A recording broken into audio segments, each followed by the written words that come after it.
Hello, everyone. Thank you so much for joining us today on this lovely Earth Day. My name is Sylvia Chang. I'm the educator for public programs here. I'm really excited to be able to host this program today in conjunction with our special exhibition, Tomb Treasures. I hope everyone's had a chance to see it, or if not, after Fawn's lecture, I hope you all get a chance to go downstairs. It's on the first floor. So I'd like to introduce our curator and speaker today. Fan Jiang is the co-creator of Tomb Treasures, and he is the senior associate curator of Chinese art at the Asian Art Museum. He obtained his doctorate in art history from Brown University and previously held curatorial positions at the Metropolitan Museum of Art, the Rhode Island School of Design Museum, the Smith College Museum of Art, and the John and Mabel Ringling Museum of Art. He is also a trained archaeologist, and his broad academic interests include the art and archaeology of Middle Period East Asia, the material culture of China's conquest dynasties, the Silk Road trade and cultural exchange, and the early history of Asian art collections in North America. And please join me in welcoming Fan.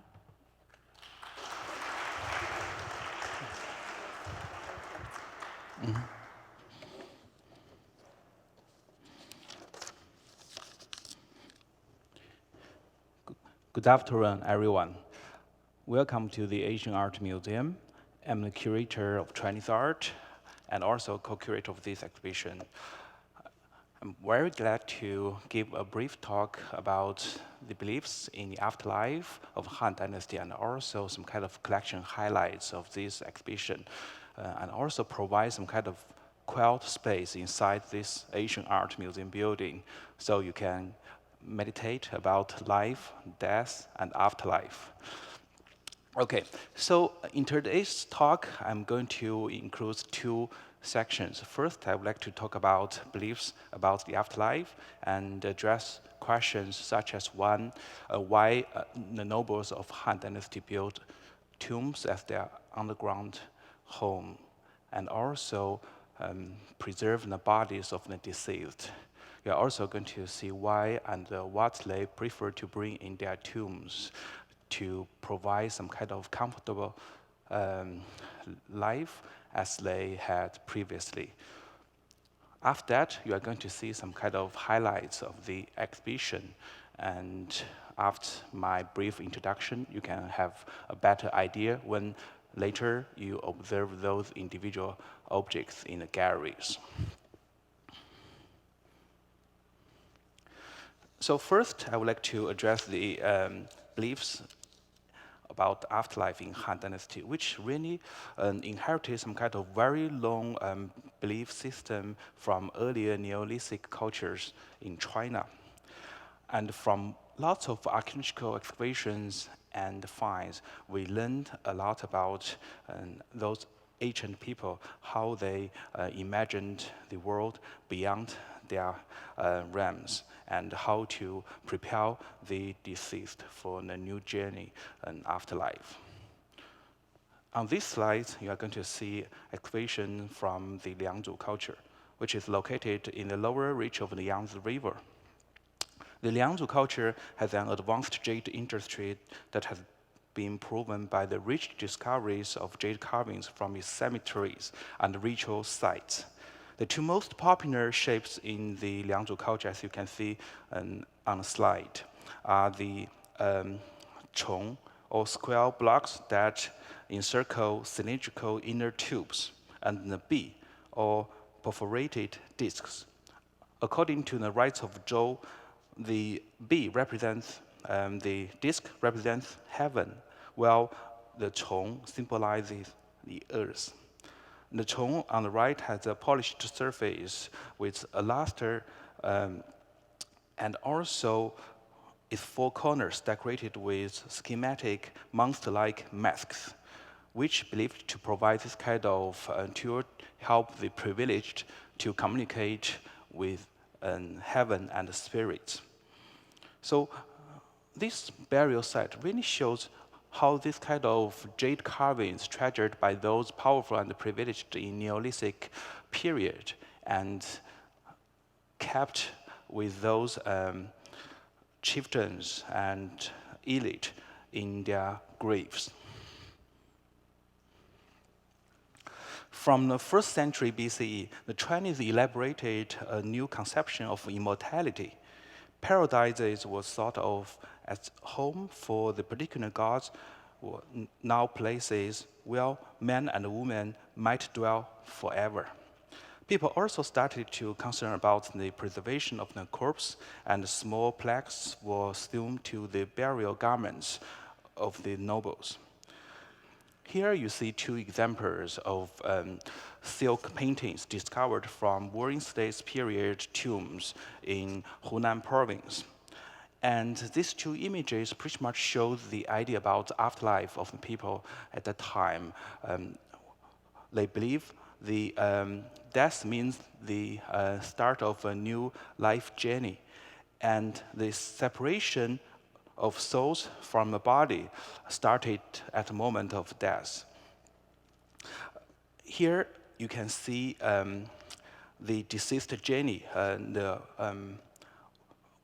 Hun soul, which is going to travel to the paradise. So you see here a lady along with a phoenix and a dragon on the side, and on the other slide you are going to see a gentleman riding a dragon, and you can see a fish. So pretty much suggests this kind of ascending movement from water or from the ground to the sky or to the heaven. As I talked about, it's like they believe there are two souls. One will be the heavenly soul, which called Hun, will ascend to the heaven, and there is another earthly soul, which will stay on the ground or in the underworld tombs inside the corpse. That's why they want to preserve the corpse of the deceased forever. Another important piece I would like to highlight in our collection is this Magna Tree, which you can find on the 3rd floor. When you observe close, you can see this is a work that really shows the afterlife beliefs of the time. The Magna Tree was a typical Han Dynasty burial objects characteristic in southwestern China, possibly originating from a tale of money growing trees. It not only carried a prevailing wish for the good fortune among people of all walks of life, but also shows a common afterlife belief in local societies. Under the canopy, as you can see here, which lifted by a dragon and the immortal, we see the throne of the Queen Mother of the West on a mount of dragon and tiger creature. Here is the roof tile that shows better image of the Queen Mother of the West, and also the mount of the tiger on the right side and the dragon on the left side. This is some kind of very typical motif of the time. And you can see underneath there are two guardians protected the entrance to the heaven. Underneath, we have a Buddha seated. So pretty much it suggests some kind of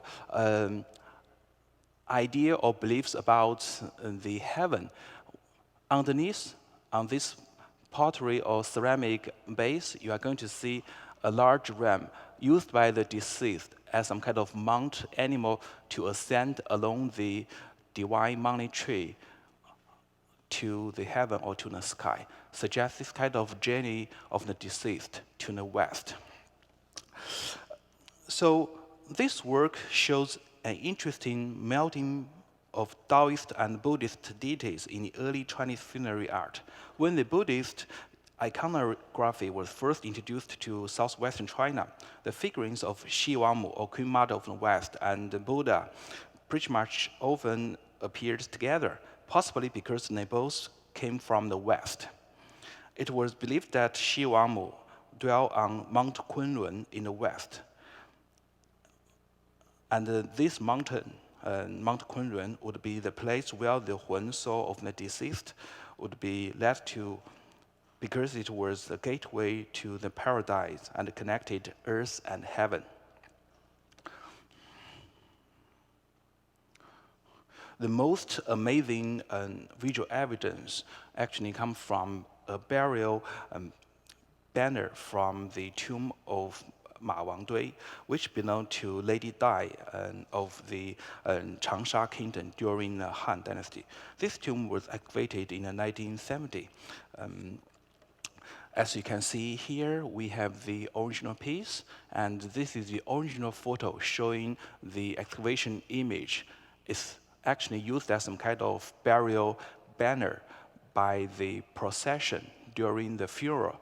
And after the funeral, it was eventually covered on the lid of the inner coffin and buried inside the tomb to provide some kind of guidance of the deceased, especially the heavenly soul, to travel to the west or travel to the paradise. Here we have a drawing to show more details of what's on this well-preserved silk painting made 2,000 years ago.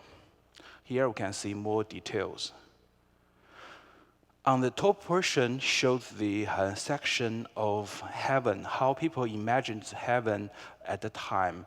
First, you can see again, the heaven pretty much protected by two guards at the gate.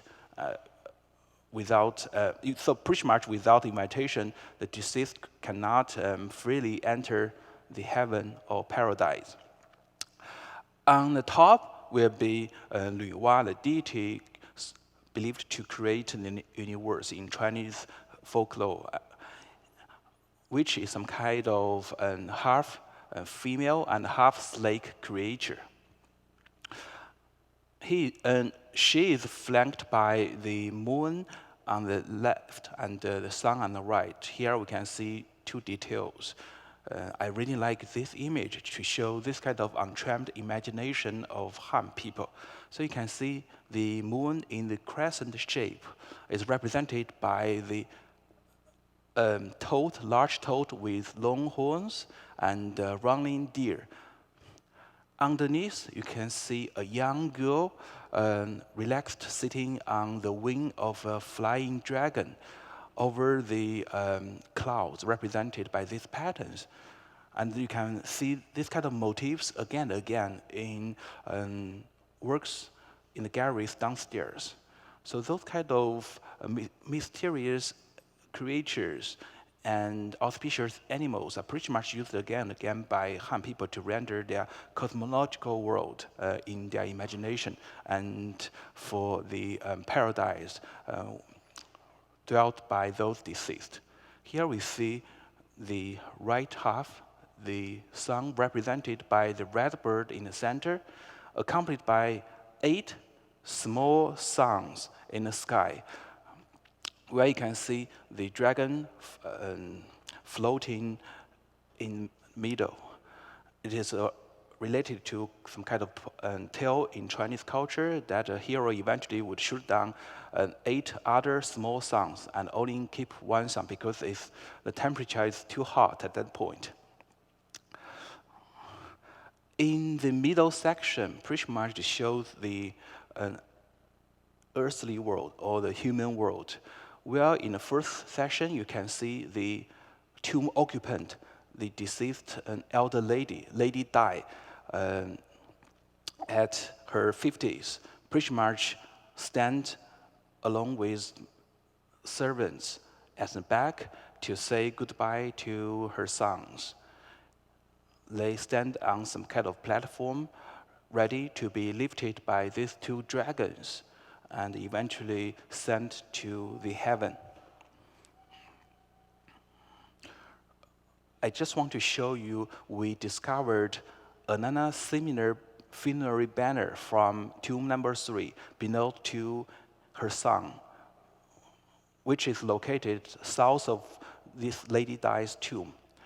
And on this banner, pretty much following the similar composition, we saw the image of her son, also ready to say goodbye to his relatives and sent to the heaven. Okay, go back to the banner from Lady Dai's tomb.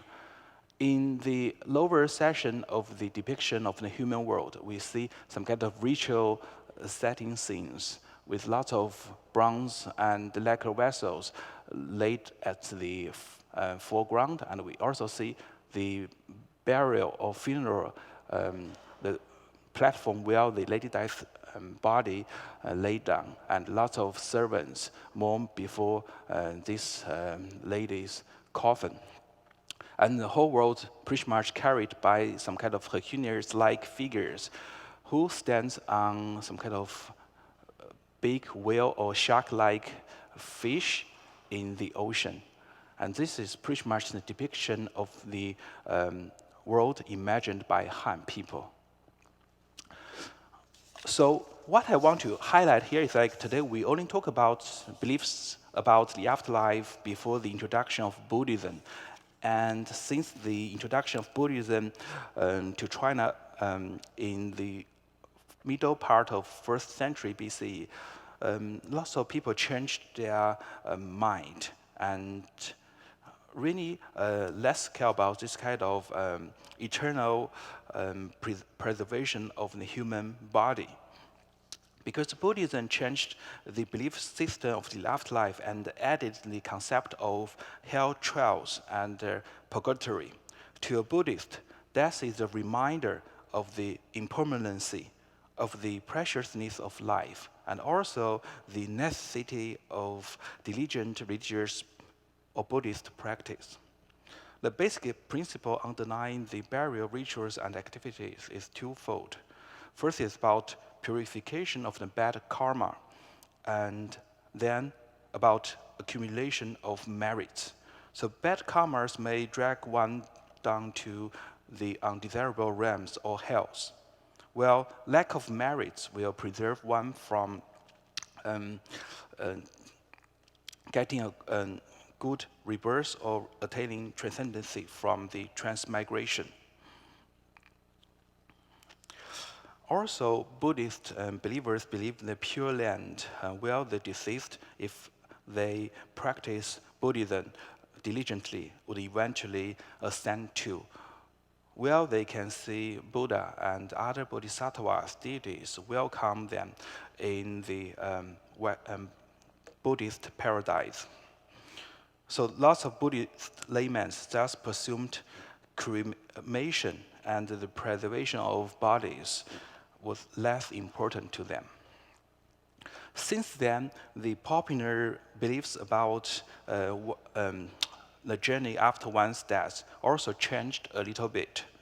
So many people believed when the time of death comes, ox-headed and horse-headed delegates of the Chief Justice of the Hell will lead one's soul across the desperate bridge, which extends over the boundaries of life and death to hell. There, one will be judged according to one's karma and sentenced to rebirth in one of the 6 realms as humans, animals, spirits, or into hells. Before one's rebirth, one will be given a mongpo soup to drink, and thereby one's memory of one's past life is removed. So that's some kind of popular beliefs about afterlife after Han Dynasty, when Buddhism was introduced to China. So it's a very complicated story, and today I just want to show you part of the pictures, what happened during the Han Dynasty. Okay, the next question I would like to address about is how did the nobles build their tombs as their underground homes? And first you can see some examples from Song Dynasty about 3,000 years ago, how those kings of the Song Dynasty tried to create this kind of underground palaces as their eternal home for the afterlife.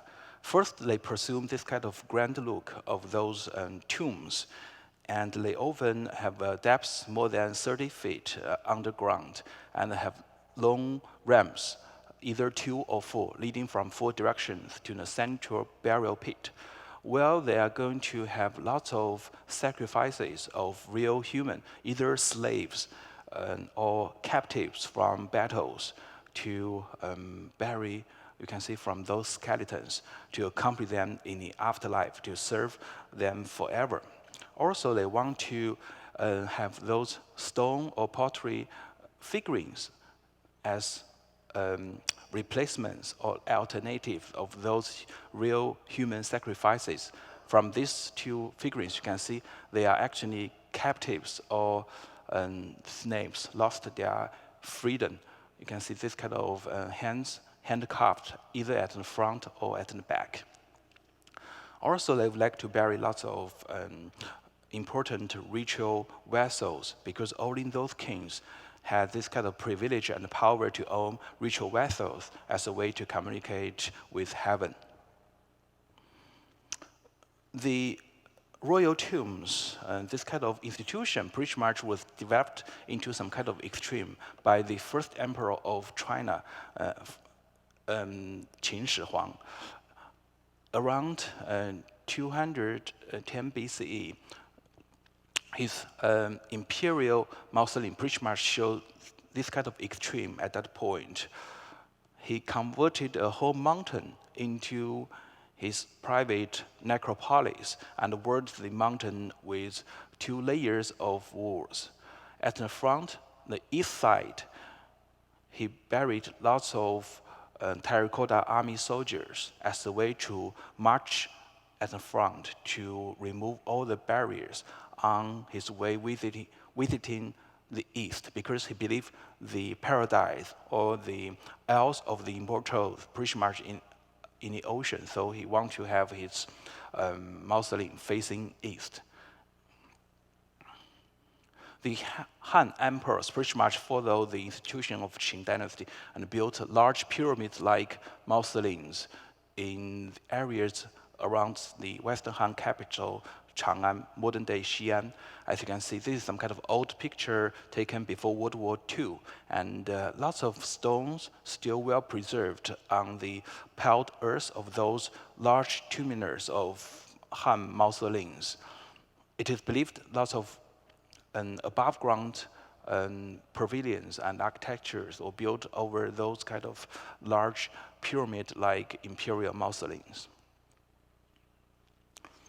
We also have one slide showing another important period of Chinese history, the Tang Dynasty. Well, those Tang emperors really inherited this kind of ideas to convert mountains into their own mausoleums, to have this kind of monumental, this kind of eternal presentation of their image in the world, to have everlasting existence. So here is some kind of old photo showing the spiritual way marked by stone pillars, animals, eventually leading to the gate tower, which defined the sacred mausoleum or necropolis space of the Tang mausoleum. And this mausoleum, Qianning mausoleum, belongs to Emperor Gaozong, who died in the year of 683, and his wife, the only female empress or emperor in Chinese history. We don't have an opportunity to discover this or learn more about what's underneath, because there were several looting attempts, but none of them was successful because it's so huge and it's so difficult to identify the entrance or the ramp leading to the burial chambers. So this tomb is the only well-preserved mausoleum in China so far in terms of Tang Dynasty mausoleums. But we have other princely tombs excavated, and this is a satellite mausoleum accompanied to the Qianning mausoleum, which belonged to a son or a prince of this royal couple. Here from the diagram, the cross-section, you are going to see the basic layout of Tang Dynasty underground tombs, which had a long ramp leading to long corridors with some kind of shafts to reduce this kind of structure pressure over the tunnels, and eventually you have 2 burial chambers. So the tomb has, you can see from here, the tomb has 2 main chambers, a front one resembling a courtyard, and a rear one in which the inner coffin was housed. Also, lots of murals decorated on the two sides of the long ramp and corridor to showing the life of a royal prince. We also discovered from some archaeological finds that actually those imperial mausoleums were well designed and strictly built according to some kind of hierarchy or privilege within the royal family. Here is one important example, some kind of bronze plate with inlays of gold and inscribed characters to mark the mausoleum plan of the king of Zhongshan, dated to the 5th century BCE in Hebei province. Here is some kind of reconstructed drawing of what it originally looked like. What's important here is like it suggests to us actually this kind of hierarchy of the royal family. The king would be buried in the center, flanked by two of his wives, and then two of his lesser rank consorts. Then those satellite tombs of those officials and servants would be buried outside this kind of necropolis or mausoleum belong to the imperial family. So this kind of hierarchy and also privilege pretty much suggested by this blueprint preserved from a bronze plate more than 2,500 years ago. This plate pretty much give us some kind of hint about the mausoleum of the Jiangdu Kingdom, which we are going to discuss more later. And lots of finds from this important mausoleum pretty much displayed downstairs. So here is some kind of computer-generated image of the layout of the imperial mausoleum of the Jiangdu Kingdom. You can see the large two minarets. One belongs to the king and his second wife, and this one, tomb number 8, belongs to his first wife. Then we have other consuls and lower-ranking concubines, all buried in this mausoleum space. So pretty much belongs to the family of the king and his many wives and consorts. Outside are other officials and servants. Here you see some kind of grand plan showing the tomb number 1 belongs to the king and his second wife, both underneath the same two minarets. We also have some excavation image showing you this kind of grand look of the ramp and the burial pit. When you descending into the burial chamber, you are going to feel the awe and the scale of this imperial or royal funerary building. Here is some kind of drawing showing the internal structures, suggesting different burial chambers as storage or as some kind of offering spaces, centered around the living room of the imperial tomb and also the coffin behind. We are going to look more about works discovered from the tomb of Jiangdu Kingdom later.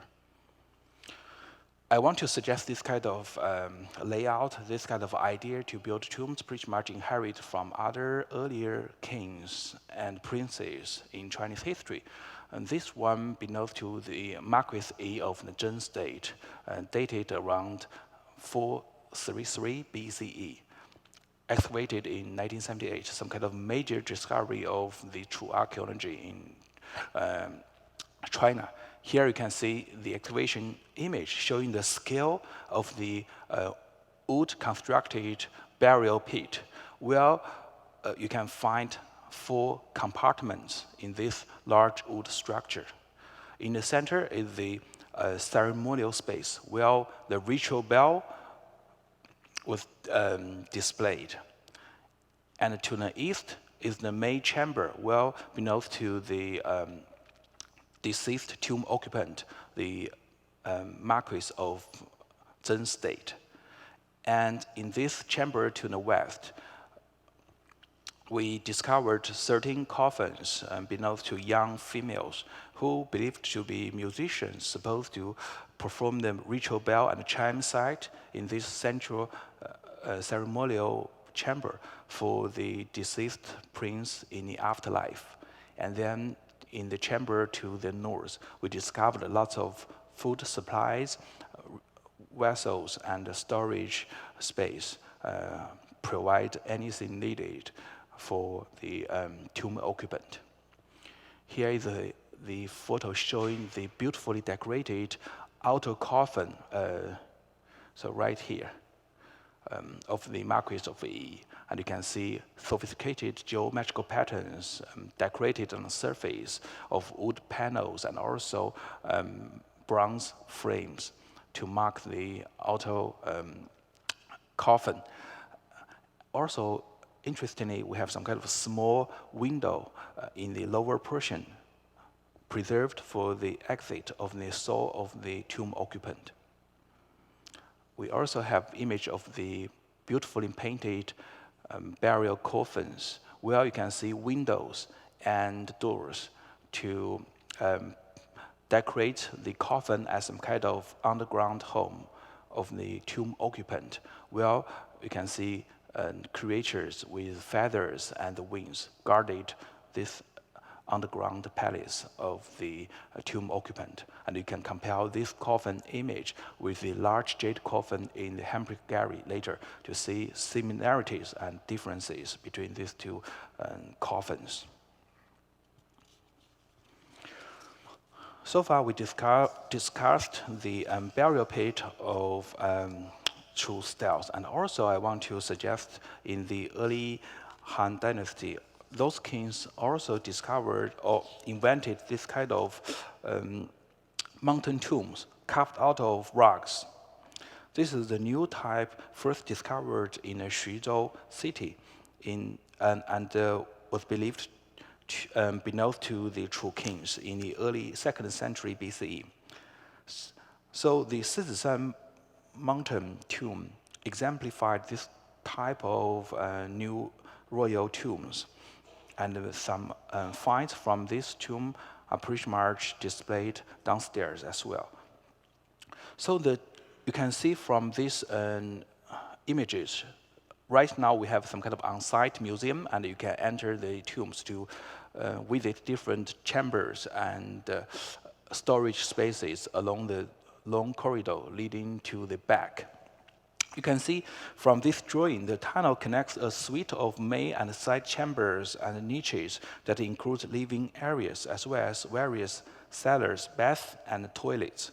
The architecture and layout of these tombs, which with exterior public and interior private areas, echo the appearance of above-ground palaces. So this tomb was excavated in 1995 and was ranked one of the 10 most important archaeological finds of that year, together with the Dayunshan Mausoleum excavated in 2009, also ranked as one of the 10 most important archaeological discoveries that year, were featured in the exhibition downstairs. The extreme format pretty much of this type of mountain mausoleums represented by the Manchen tombs.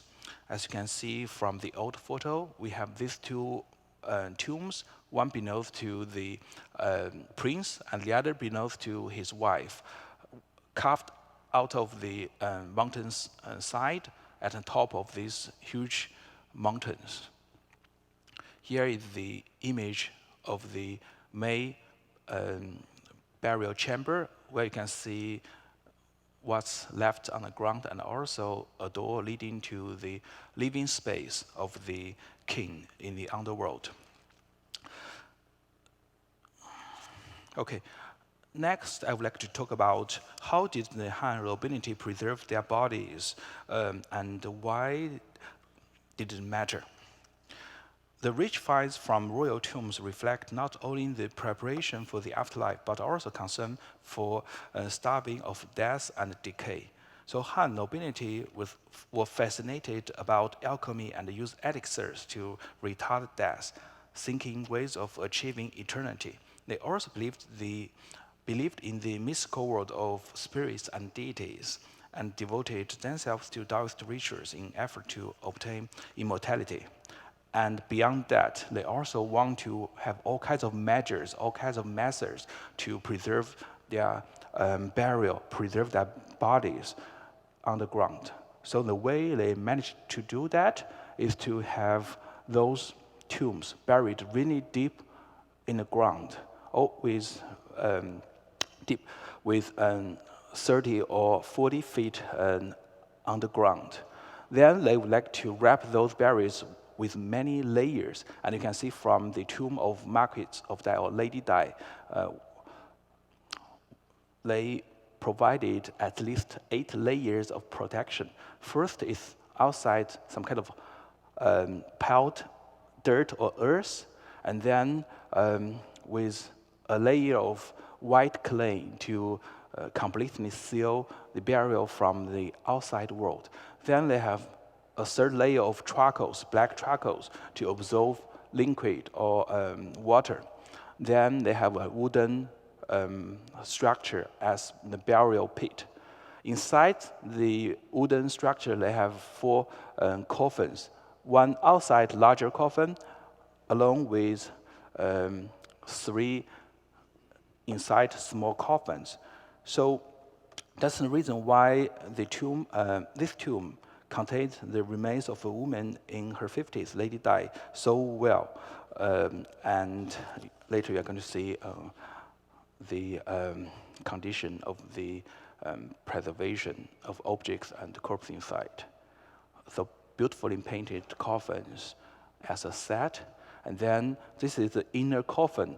We can see beautifully painted geometrical or floral patterns with this kind of typical auspicious Persian motifs in the 2 centers. This is the inside of the lid of the inner coffin. You can see the this kind of protruding parts pretty much completely insert inside this kind of ditches around the sink panels and completely seal the inner coffin, where they wrapped the body or corpse with textile and many wraps. So here is what's inside when they opened the textile wraps, and they discovered the lady pretty much dressed 20 layers of clothing and well preserved in the tomb after 2,000 years. And doctors tried to conduct some kind of research of the body, and they surprisingly found the bone structure still well preserved, and also the skin of the corpse still flexible with certain resiliency. They also discovered from the internal organs, well preserved, that this lady in her 50s probably died of a heart attack. Specifically, her diet was too rich in sugars and meats, and she suffered from arterial coronary problems. Researchers found even honeydew melon seeds in her stomach, inferring consumption right before her death. So that's what they discovered from this well-preserved wet corpse. She outlived the occupants of 2 other tombs, one belonged to her son and the other belonged to her husband. In addition to using silk wraps to well preserve the body, people in the north also really pursue the magical quality of jade in preserving the body from decay.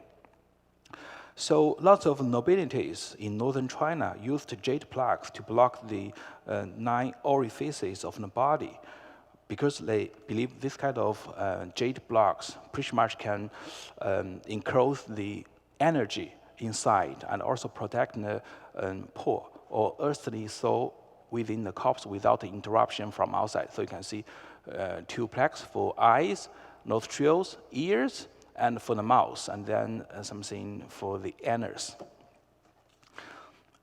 In addition to these 9 orifice blocks, they also use this kind of all-enveloping jade burial suit to preserve the body. Only emperors and their immediate family members could use this kind of burial suit that weaved by gold thread and made of jade tails. This restored jade suit belongs to a prince named Najeong of the Zhongxiang kingdom. Because of his high status, this prince and his wife was rewarded with a splendid jade suit and a coffin. So this belongs to the prince, and this belongs to his wife, Douwan. And they traveled to San Francisco 40 years ago in the exhibition of major archaeological finds of the People's Republic of China in 1975. And this is some kind of old photo showing visitors to the Jade suit displayed in the Najeong Park. And we can see this Jade suit pretty much eternal. And today they still like this, but people already, audience already changed. And you can tell the old mayor, beloved Joseph Aniato. So really time passed, but those jade burial suit stayed forever. I just want to add one more slide showing other developments of jade burial suit. So in later dynasties, some kind of nomadic groups developed this kind of metal mesh to replace jade suit as a way to protect the corpse. And they have metal mask of gold, silver, and bronze to mark the different rank of the nobility. They also have this kind of necklace with Buddhist inscriptions to preserve the body. Also, I mentioned lots of Buddhist believers pretty much use cremation, but they also inherited this kind of idea to preserve the whole body in the underworld. So they created some kind of mannequins made of wood. Inside their torso, they have those cremation remains stored or sheltered by those mannequins. I also want to talk what did they prepare for the afterlife. As you can see, first they want to, for those nobilities, they want to bury lots of guards and warriors as a way to protect their life in the underworld, to help them to ward off unwelcomed visitors and intruders. So this slide shows the terracotta soldiers of more than 7,000 individuals buried in the burial pit of the first emperor of Qin Dynasty.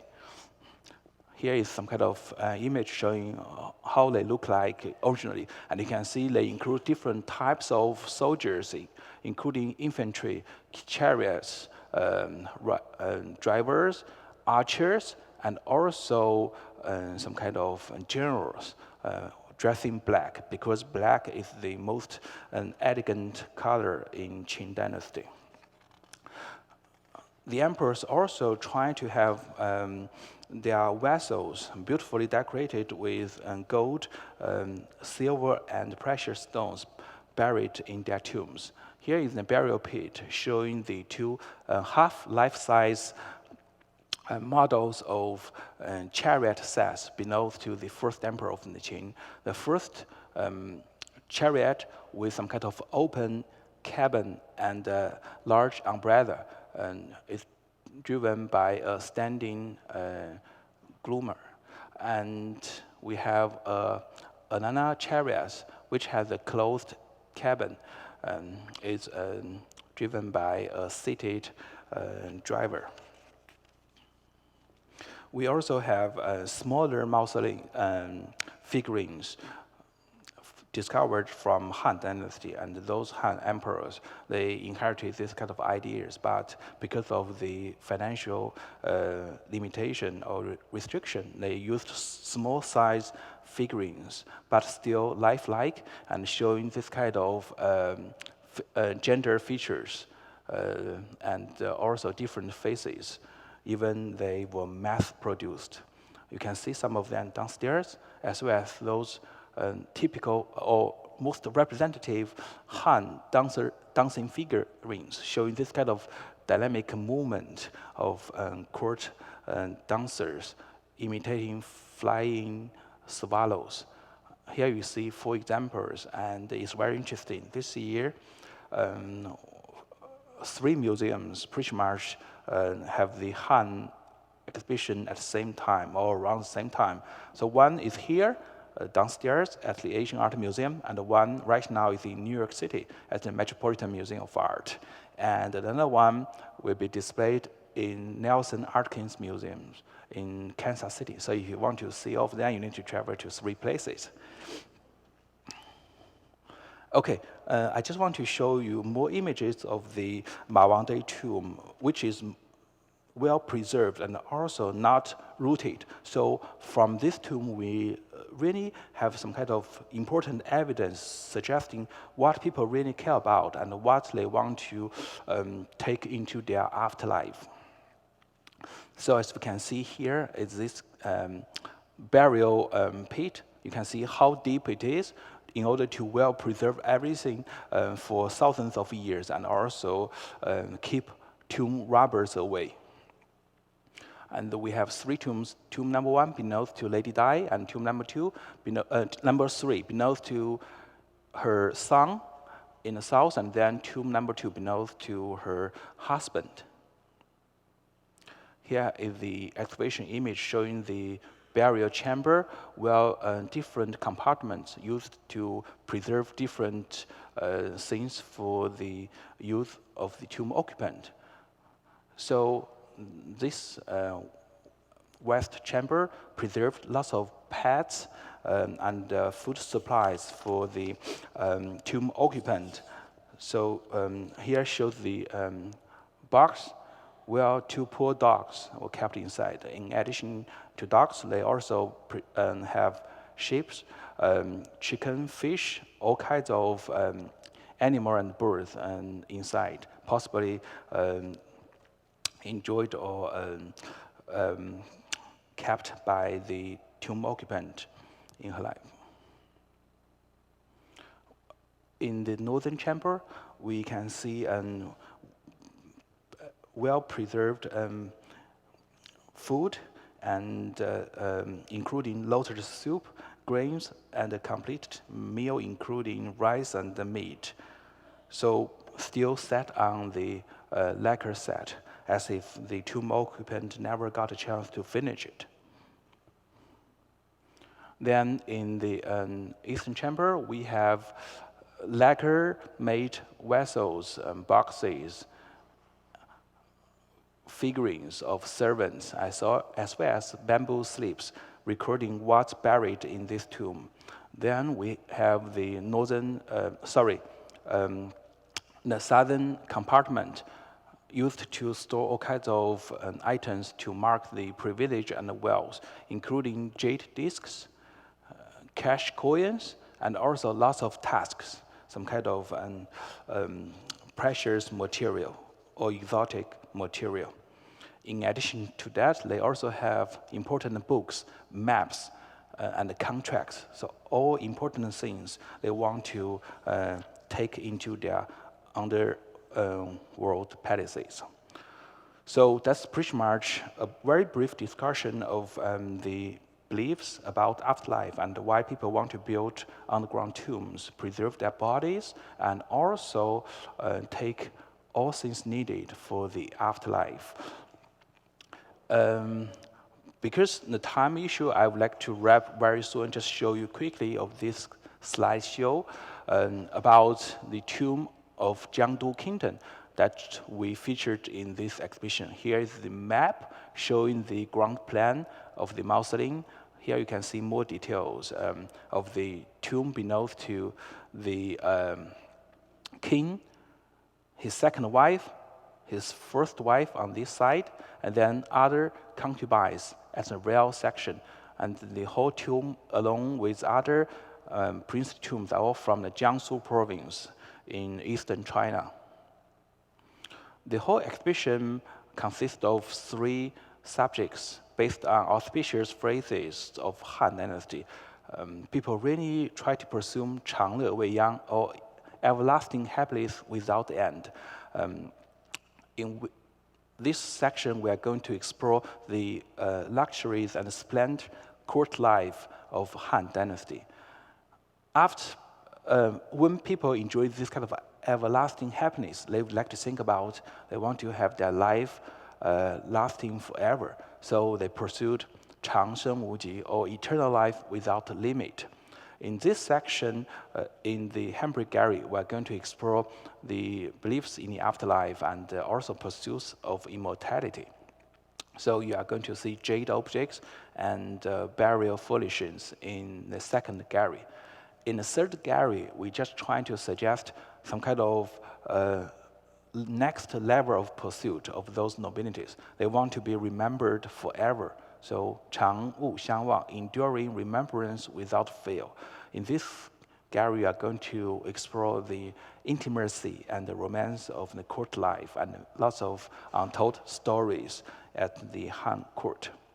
So I just want to show you quickly of those collection highlights in the galleries, including the ritual bell set, restored from this lots of broken parts, and pair of winged animals, suggesting this kind of imagination of the West, where the deceased would go and where those immortals dwelt. As some two stands of the ritual chime set. We also have dancing figurines, suggesting the respect of flying swallows among the court ladies of the time. And deer-shaped lamps, shining surface, and also lots of auspicious motifs embodied. One here at the Asian Art Museum, and the other one is at the Metropolitan Museum, New York City right now.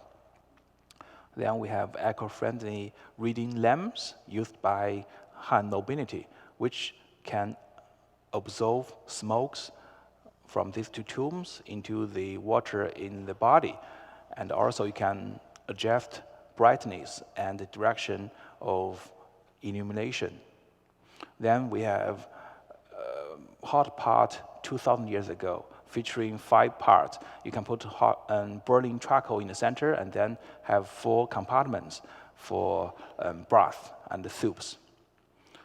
This is quite cool. I urge you to check it out. Some kind of wine container holding 4 gallons of rice wine for outings. You can bind it to your chariot and put it on the ground easily.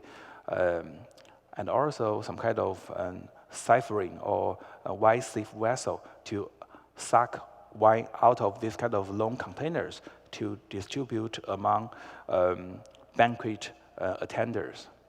We also have this kind of hammer-made silver plates used or imported from West Asia, pretty much suggesting this kind of context overseas and on a sea route trade before the thriving of the Silk Road on land.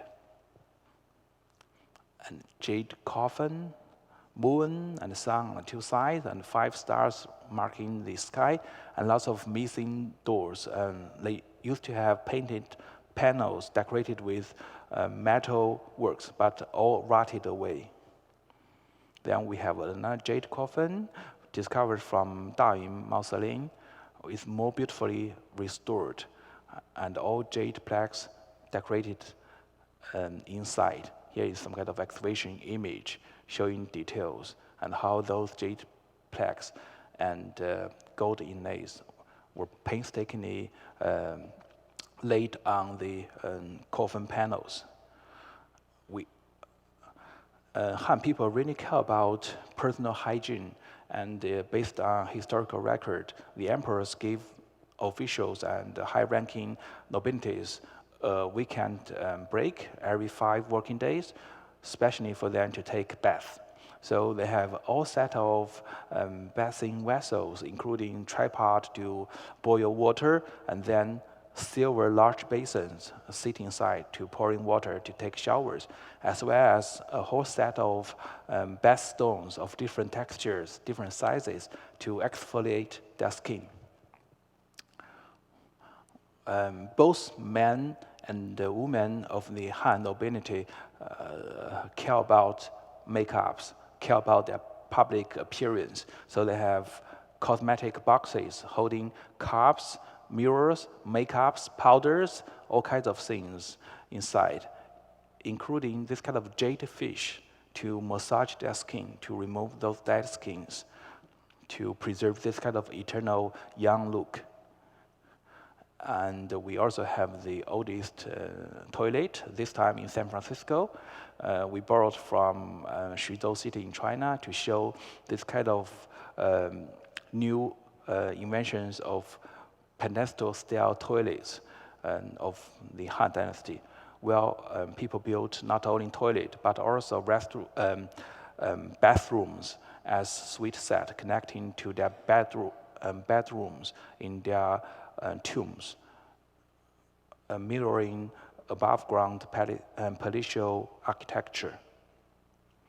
So other toilet scenes, I want to suggest how people converted from earlier squat style to pedestal styles with comfortable armrest and back support. Then toys, belt hooks that really mark this kind of message between lovers, 长无相忘 or forget me not, used by a consort to remind the king, don't think of other women, just me. But this kind of design ideas really surprised contemporary people. So these are highlights of this exhibition, and I urge you go downstairs after this talk to explore those objects and have more discoveries. So thanks for your attention, and if you have any questions, welcome to ask.